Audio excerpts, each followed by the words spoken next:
લારીનું ખાવાનું ભૂલી જશો જ્યારે આ રીતે બનાવશો તવા પુલાવ. તો 1 કપ જેટલા આપણે પુલાવના ચોખા લઈ લીધા છે, જેને 2 પાણીથી ધોઈ લેશું.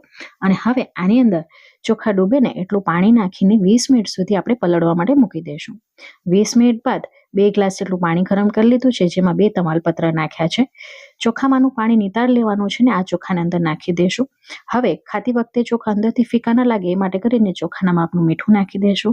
સાથે ચોખાનો કલર સરસ આવે અને ફ્લેવર એન્હાન્સ થઈને આવે એ માટે કરીને 1/2 ટીસ્પૂન જેટલી હળદર પાવડર નાખી દઈશું અને ચોખાને આપણે બોઇલ કરી લેવાના છે.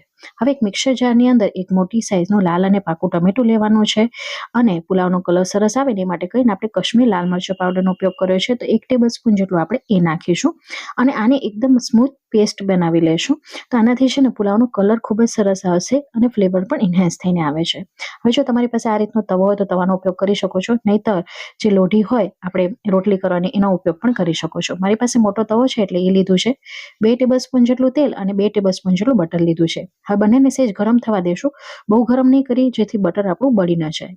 તો અહીં આ રીતે જ્યારે બટર થોડુંક મેલ્ટ થઈ જાય ને એટલે આની અંદર આપણે 2 નાની સાઇઝની બારીક ચોપ કરેલી ડુંગળી એડ કરીશું.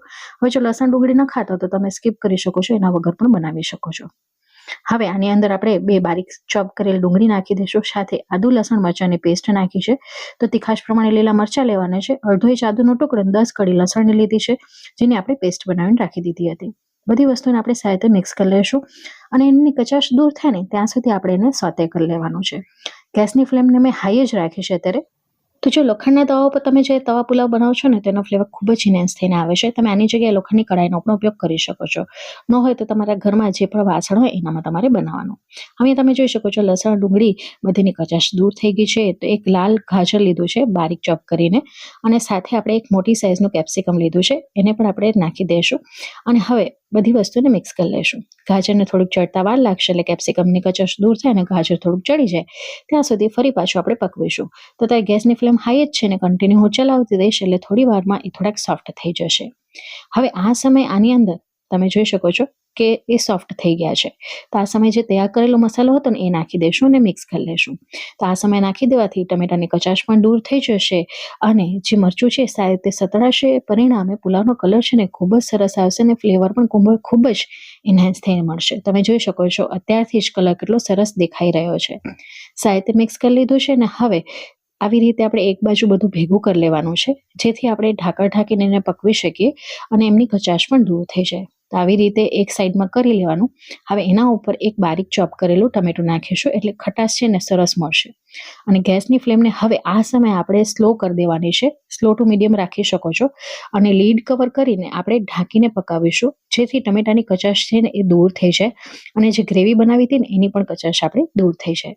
તો ઢાંકણ ઢાંકીને આપણે 2 કે 3 મિનિટ સુધી એમને એમ થવા દીધું હતું. હવે બધી વસ્તુને ફરી પાછું આપણે મિક્સ કરી લઈશું. અહીં તમે જોઈ શકો છો કે સેજ સોફ્ટ થઈ ગયું છે, પણ હજી આનામાં કચાશ છે. તો બસ હવે આ સમય આની અંદર શાકભાજીના માપનું આપણે મીઠું નાખીશું. પુલાવની અંદર ભાતમાં આપણે પહેલેથી જ મીઠું નાખી દીધું છે એટલે અત્યારે શાકભાજીનું માપનું આપણે મીઠું નાખ્યું છે. સારી રીતે બધી વસ્તુને મિક્સ કરી લીધું છે. તમે જોઈ શકો છો કલર કેટલો ખીલીને આવે છે. હજી આની અંદર જે ટમેટા છે એની કચાશ થોડીક રહી ગઈ છે એટલે ઢાંકણ ઢાંકીને ફરી પાછું આપણે 4 થી 5 મિનિટ સુધી થવા દીધું હતું. એટલે આવી રીતે તેલ અને બટર છૂટું પડી જશે અને અહીં શાકભાજી છે ને એનામાં એકદમ આપણે ઘર નાખ્યા. તમે જોઈ શકો છો ટેક્સચર અને બધાનું ટેક્સચર તમને દેખાય. આ તૈયાર થઈ ગયો છે. હવે 1 ટીસ્પૂન જેટલું આપણે પાવડર નાખીશું અને નાખીશું. તો 1 ટેબલસ્પૂન જેટલું મેં નાખ્યું નીચે કરી શકો છો. સારી રીતે બધી વસ્તુને મિક્સ કરી લેશું. તો પાવભાજીનો મસાલો નાખવાથી એનામાં ફ્લેવર ખૂબ જ એન્હાન્સ થઈને આવે છે અને લારી પણ હોય છે એનામાં પાવભાજી બી ઉપયોગ થતો હોય છે ને પણ ઉપયોગ થતો હોય છે. મિક્સ કરી લીધું છે. તો હવે મેં આની અંદર જે આપણે ચોખા બોઇલ કરીને રાખ્યા હતા ચોખાને આપણે પૂરેપૂરા કૂક કરી લીધા હતા અને ત્યારબાદ સ્ટ્રેનરની અંદર ચાળી એટલે વધારાની વરાળની હતા. હવે આ સમયે 1/2 કપ જેટલા આપણે વટાણા નાખીશું. લારી ઉપર પુલાવ મળે છે ને એનામાં આવી રીતે હળદર નાખીને જ એને પકાવવામાં આવે છે. બારીક ઝીણી સમારેલી લીલી ડુંગળી નાખી છે ને ઝીણી સમારીને કોથમીર નાખી છે. હવે ઉલટ પુલટ કરીને મિક્સ કરી લેશું, જેથી ભાતનો દાણો છે ને એ ભાંગી ન જાય એટલે ન પડી જાય. તો કરવાનો છે. તમે અહીંયા જોઈ શકો છો એક એક દાણો છૂટો થયો છે. તો ભાતને જ્યારે પણ બોઇલ કરો એ બોઇલ થઈ જાય પછી એનામાં ઠંડુ પાણી નાખી દેવાનું, એટલે એની કુકિંગ પ્રોસેસ છે ને ત્યાં સ્ટોપ થઈ જાય ને ભાત છે ને ઓવરકુક ન થઈ જાય. તો અહીંયા તમે જોઈ શકો છો લારી પર મળે તેવો જ આપણો પુલાવ તૈયાર થયો છે, એકદમ છૂટો છૂટો.